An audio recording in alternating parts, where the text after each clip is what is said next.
Dan pada fase ataupun tahapan proses menjadi amonia dan nitrit, maka akan terjadi peningkatan suhu atau temperatur di dalam lahan ataupun tanah di mana pupuk tersebut kita taburkan. Peningkatan suhu dan temperatur tersebut, khususnya yang dipengaruhi oleh gas amonia, itu akan sangat merangsang percepatan dari penetasan telur-telur hama yang sudah ada di lahan budidaya kita.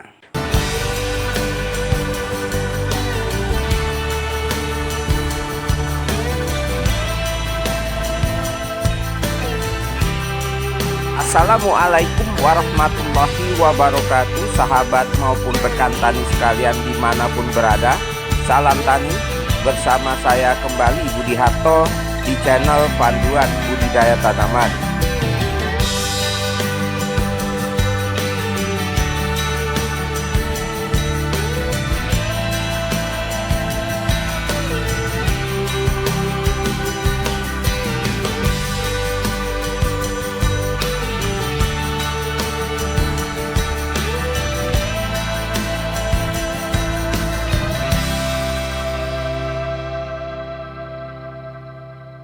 Assalamualaikum warahmatullahi wabarakatuh, sahabat maupun rekan tani sekalian.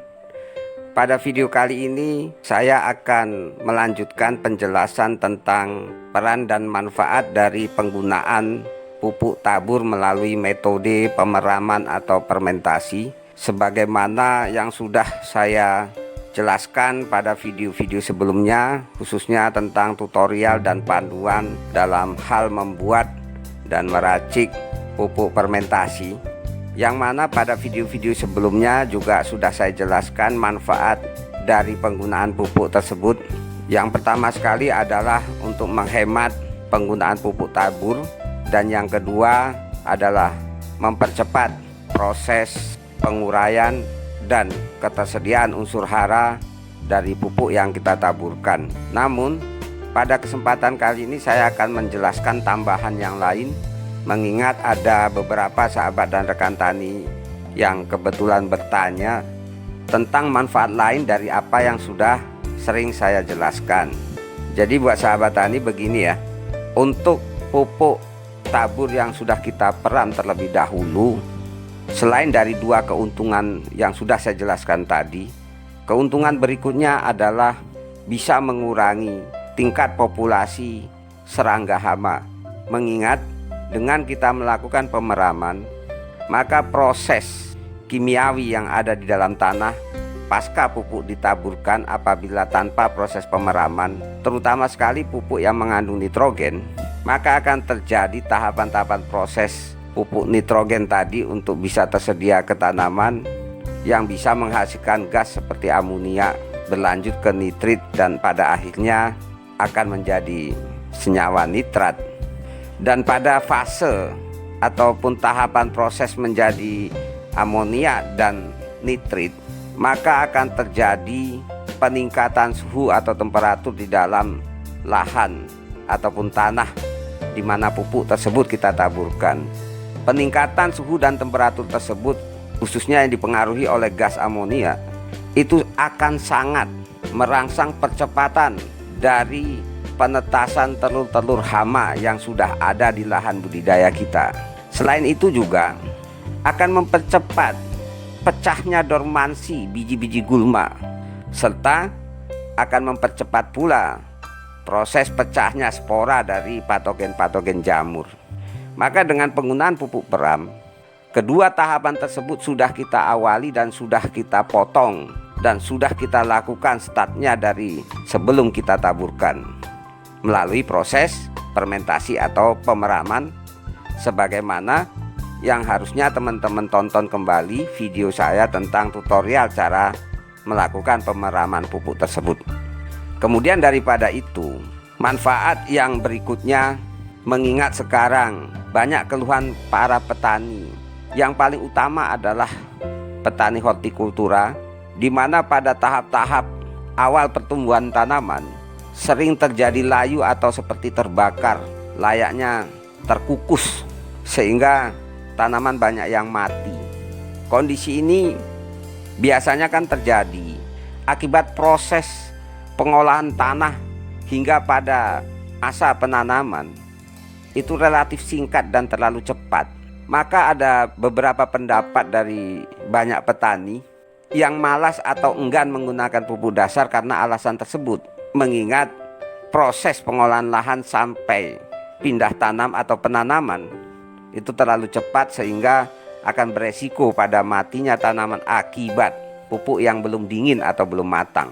Namun di sini dengan pupuk peram atau pupuk fermentasi, kita memberikan solusi agar proses dan resiko kematian tanaman di awal-awal masa tanamnya itu bisa kita kurangi, bahkan bisa ditiadakan dengan penggunaan pupuk tabur sistem peram atau fermentasi. Apalagi di daerah-daerah atau di lahan-lahan petani yang memang kepemilikan lahannya sempit sehingga pola budidayanya berjalan relatif sangat singkat dan cepat. Bahkan ada kalanya hingga menggunakan lahan janda sampai berkali-kali untuk menghemat waktu. Hal ini kan bisa menjadi solusi bagi kita semua, khususnya petani. Ya mungkin teman-teman dan sahabat tani akan berpikir mengapa saya melakukan panduan ataupun saran-saran seperti ini. Karena kondisi-kondisi tersebut juga sering saya alami dulu saat bertani. Apalagi pada saat saya masih aktif-aktifnya bertani, kita menggunakan lahan sewa, sehingga kita harus mengejar musim tanam yang biasanya berlaku 2 kali setahun, kita jadikan 3 kali setahun. Ini untuk menghemat biaya sewa dari lahan tersebut. Maka dari itu, untuk menciptakan solusi agar petani masih tetap bisa menggunakan pupuk dasar pada setiap teknis budidayanya, ya jalan satu-satunya solusi yang bisa saya tawarkan adalah penggunaan pupuk tabur dengan sistem pemeraman atau fermentasi. Mengingat tanaman budidaya yang tidak menggunakan pupuk dasar, biasanya ketahanan tanaman menjadi berkurang. Kemudian tanaman akan cepat menua, apalagi pada saat proses budidayanya di masa generatif. Kita paksakan tanaman untuk terangsang berbuah sebanyak-banyaknya, maka sudah dipastikan nanti tanaman akan mati secara cepat, di mana daun-daunnya sudah menguning, batangnya sudah berkerut, sementara buah masih bergantungan atau bahkan belum masak sama sekali. Inilah kejadiannya dan manfaat dari pupuk dasar tersebut. Maka menjadi wajar apabila sekarang ini saya banyak melihat tanaman-tanaman hortikultura yang masa dan jumlah panennya relatif singkat dan sedikit. Sebagai contoh timun, gambas, dan paria yang memang panennya berlaku secara terus-menerus. Padahal apabila dalam kondisi tersebut kita memperkuat tanaman dengan pupuk dasar yang cukup, maka daya tahan dan umur tanaman bisa relatif panjang, sehingga umur panen dan masa panen juga relatif lebih banyak dan lebih panjang pula.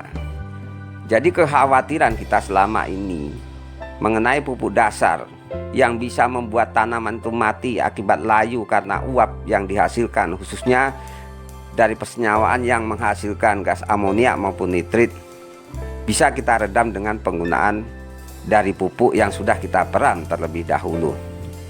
Selanjutnya manfaat yang lain yaitu dengan melakukan pemeraman pupuk sebelum kita taburkan, maka dipastikan tidak akan meningkatkan keasaman tanah karena pupuk yang kita taburkan lebih bersifat netral sehingga tidak menjadi penyumbang dropnya atau penurunan pH tanah. Dan kondisi ini akan sangat membantu tanaman dalam proses percepatan penyerapan unsur hara dari pupuk yang kita taburkan. Jadi sahabat dan rekan tani sekalian, demikian tambahan penjelasan dari lanjutan saran maupun panduan saya mengenai pupuk peram atau pupuk fermentasi. Semoga ini bisa memberikan manfaat terbaik bagi kita semua. Saya Budi Harto dari Stabat Langkat, Sumatera Utara. Jayalah selalu petani Indonesia. Barakallahu fikum. Billahi taufiq wa hidayah. Wassalamualaikum warahmatullahi wabarakatuh.